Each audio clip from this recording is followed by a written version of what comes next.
I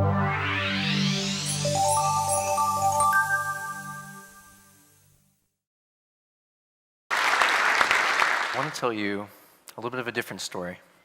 We've talked a lot about how technology is inevitable, but our success, I think, will be defined by our compassion. I woke up to an email from a mom in California telling me all about her daughter, Annie. Karen described her in such great detail, her love of soccer, her love of dolphins, and even how she was learning how to play guitar. But there was one difference. She sent us a great picture of a beautiful girl, but Annie was born without part of her right arm. And imagine this was your daughter. She's an incredibly joyful kid, and she dreams of being a pediatric nurse and making a difference in her community. She's already taking her time at school to be able to mentor and support students who require special needs. But sometimes in the classroom or putting on your seatbelt in the car, having two limbs can help. And you and I take this for granted every day. For a number of reasons, access to medical-grade prosthetics for children is challenging. Whether it's through insurance or just the great cost, or because children grow quite quickly, Annie has been underserved by this group. Many doctors still recommend a hook device, even in 2016. More expensive devices that provide greater functionality can be upwards of $40,000 in the United States. That's a lot. And that's where my nonprofit comes in, Limbitless Solutions. You see, we're a human bionics company, and that is, we make bionic limbs for children at no cost to families. And for just $350 US, we were able to give Annie a brand new bionic arm at no cost to her family at all. She's learning how to play guitar, and she had a special brace before that in order to learn, and she outgrew it, because children are always growing. One advent of 3D printing is the ability for tailoring parts, scaling, and low-cost upgrades. While today, the arm isn't ready to turn Annie into Taylor Swift just yet, do you think we could get there? Do you think our next 3D printed device will be sufficient for her to go on into her professional career and make a huge impact on her community? I certainly hope so. The best part about this technology is that it brought Annie hope. It reignited her imagination, and it challenged her to go and make an impact. We affirmed that her life really matters, and we have high hopes for what she'll do. And we brought her into a community of our other bionic children. They're going into classrooms all over the world, and they're telling other kids to dream as well.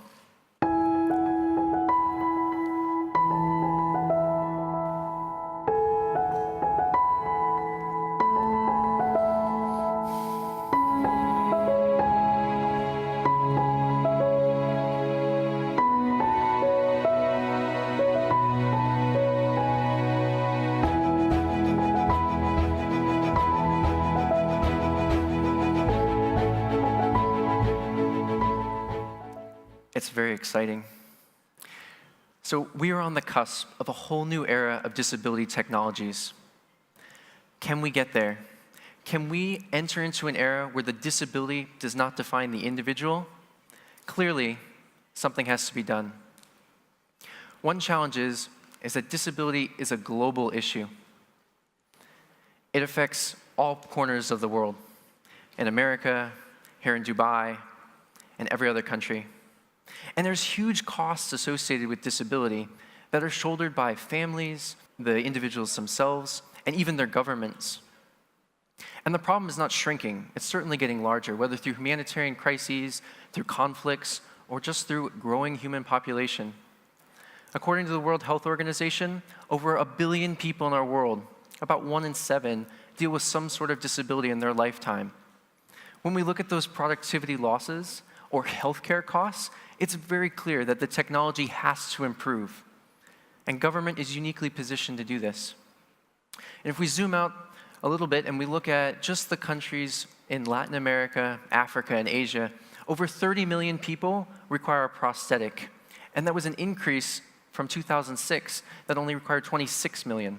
So the problem is not going away. And it will continue to be a challenge for every country and every government. Where I'm from, in the United States, what we found is that 32,000 children under the age of 16 have been born with a form of limb reduction. And they're traditionally very underserved. And that's just people who are born missing part of a limb. When we add in amputations or accidents, 185,000 more Americans will lose a limb. Many of this from complications with diabetes. And the costs are enormous, just in my country. $12 billion, that was the cost to insurance agencies in the United States for 1 year regarding limb reduction, with an average cost per amputation of $70,000. So this is a really big problem, and it needs a big solution. If we look globally, in Angola, 1 in every 334 people has lost a limb. That's a staggering amount of people who are in need of hope.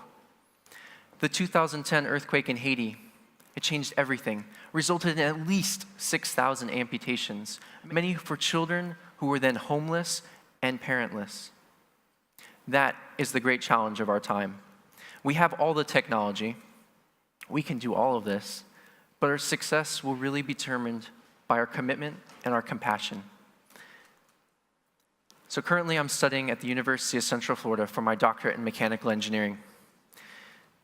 Growing up, my parents gave me incredible examples of compassion, and my university taught me how to innovate. Engineers love to solve problems. I think it's just in our wiring, perhaps. And about 2 years ago, while studying for my degrees in engineering, a family reached out to me who was local to our university. And they asked me a very strange question, not about aerodynamics or about what it's like to go to college. They said, "Could you build my son a bionic arm?" I told them, "I'm not really sure how to do that, but I think we could." And I took a team of my classmates and my friends, and in about 8 weeks, we had a brand new prototype for him. And it was incredible, and it changed his life. It's very exciting. So we took our work, and we started as students, really research scientists, and we've transformed it. And what we found was that this technology was not only applicable for children with limb reduction, or adults with limb reduction, but we found an unusual crossover, that people with muscular disorders or quadriplegics, that this could help them too. And it's incredible. We did it under the code name Xavier. It took us less than 9 months to complete and less than $1,000 US, and I'm really excited to share it with you today.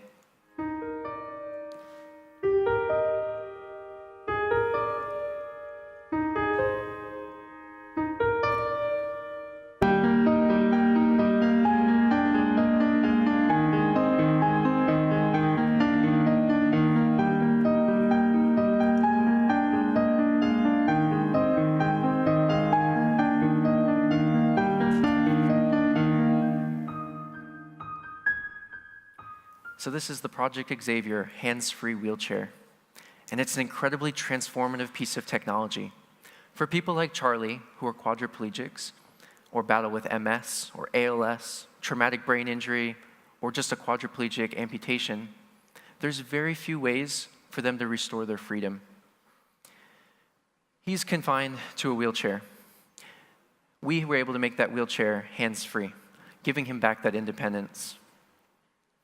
I wanted to tell you where this technology came from and a little bit of how it works. To drive it, we put these surface-mounted electrodes, completely non-invasive, non-electrified, on the face. And with your facial gestures, a clench of the jaw, a twitch of the smile, you can drive anywhere you want to go, changing everything for people like Charlie. And where it started, a few years ago, I met Jordan. Jordan is now a quite good friend of mine. When she was 8 years old, the doctors found a decaying neuromuscular disorder. Within a few months, she lost her ability to dance, and with a little bit longer, she was then confined to a power wheelchair with a ventilator just to be able to breathe. But Jordan is one of the strongest people I know, and she's incredibly compassionate, and she finished a degree at our university, recently graduating, and just founded a nonprofit dedicated to teaching other students how to pursue their dreams and fully live a life. It's an incredible story, and she's filled with the compassion.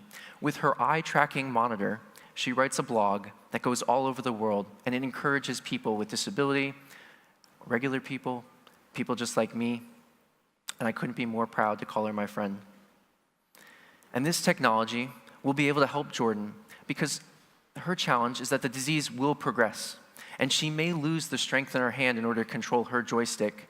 But when that happens, if it happens, we'll be ready. And for people like Jordan or people with ALS or MS, new opportunities are showing up. And that is what happens when you infuse technology with compassion.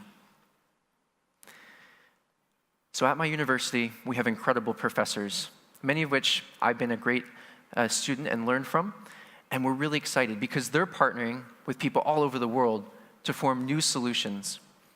And we took our laboratory, which is the next generation Bionics laboratory at the University of Central Florida, and we're taking smart sensors, additive manufacturing, or 3D printing for metallics, ceramics, biology, stem cells. We're putting it all together. We're infusing it with smart technology, smart sensors, and of course, compassion. And it's going to change everything, we think. We have great hopes for building a global platform to deliver arms like this, not just in the United States, because the majority of my emails now come into my inbox, hundreds of emails for parents all over the world, about 60 countries asking for help. And I want to be able to help them. Obviously, we have a challenge of scale, and we need the global community. We need the international partners to work with their children on the ground, that we can send data, we can send bionics, and just that easy as clicking an email. And we're very excited. We have these emails from Alana in Uzbekistan and Raditya from Indonesia, and my dream is to be able to help them just as well as we can help someone in the United States. And right now, we're perfecting it there, where we can easily ship things back and forth, but we're almost ready. And with your help, we're going to bring that to your country, and it's going to change the lives of children at a very low cost point. As we look further into the future, our goal is to blend traditional 3D printing, traditional bionics, with stem cells from your own body. And we infuse this plastic, the metallics, with your own cells. They'll be able to transform how you live. It'll restore the sense of touch, the sense of temperature, that feel, the gentle breeze on your arm. And I hope that that will change everything. And it'll become much more normal. And people will not be defined by a missing part. And imagine with me, you go to your doctor, and he tells you, your kidneys are failing. You need to go on the transplant list.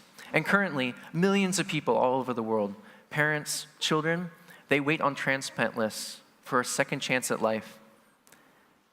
And sadly, not all of them get that. And to me, that's just not acceptable.